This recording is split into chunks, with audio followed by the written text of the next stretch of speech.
All right, the next section of videotape for green belt is chokes and strangles. This is part 2. Most of these are standing. We have a couple laying down. And this is how you want to practice these at first, and then later on in the Jiu-Jitsu you will actually be doing the chokes with techniques. All right, the first choke that we want to go over, first series of chokes, these are lapel chokes. You find these in Judo, Jiu-Jitsu, both. And if a person has a heavy shirt on or a coat, these chokes work very well. The first one, we got palm up, cross lapel choke. Basically, you want to enter in as far as you can toward this part of your wrist. From here, and this area right in here is on the throat, the side of the neck. There, okay? And you cross, and you do the same thing on this side. And basically, all you do is just pull in.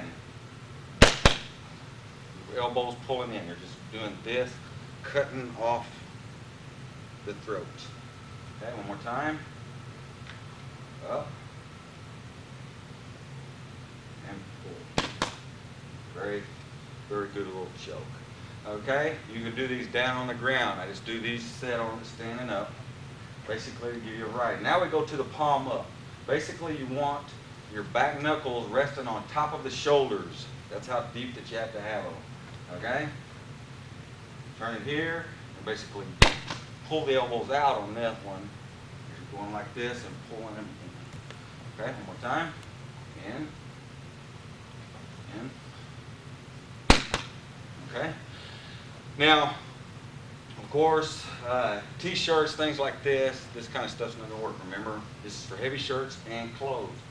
All right, the next set is the next choke that we're going to do. I don't know if this is probably the best. I call it the guillotine. A lot of people do that. You have the same entry as you did on the previous ones in yellow belt. As soon as you can see that first main knuckle line on the thumb, that's as far as you want to go. I'm using my body as a base. That way this choke will work a lot faster. Going palm to palm, getting you a good stance. This hand pulls, wrist action with this, and choke up. Very fast, very effective choke. And guillotine. Okay? Works exactly the same as like the scarf, just opposite. You're doing this action here on the throat. Okay. Now let me backtrack just a minute. On your cross lapel chokes, a lot of the things that people do wrong with these is they turn their wrist over this way or this way with the back of the hand, making sure that this part and this part is the only thing that ever chokes. You never choke with this part of the arm, you never choke with this part of the arm. The same holds true with this. This would be incorrect. Okay, you got too much in there. It needs to be turned just like that. You have this part of the arm or this part of the arm doing the chokes. Okay, now we're going to go down. Okay. No, lay down. Okay, now getting down in the top straddle position. Now we have a couple of chokes here that we want to work with. Okay, this is a palm up, palm down, cross lapel choke using the lapel or a shirt or a jacket. Okay? First thing, you go palm up, down on top of the shoulder.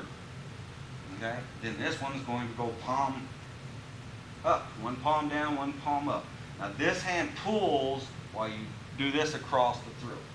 That's basically what you're doing. Okay? What you're doing, you're pulling with this, and down across the throat with that. Okay. The next one was basically the bear hand or the bear choke. For exactly the same thing. I call this the tiger choke. Grabbing the back of the head, digging these fingers into the back of the neck. You have nerves in the back of the neck.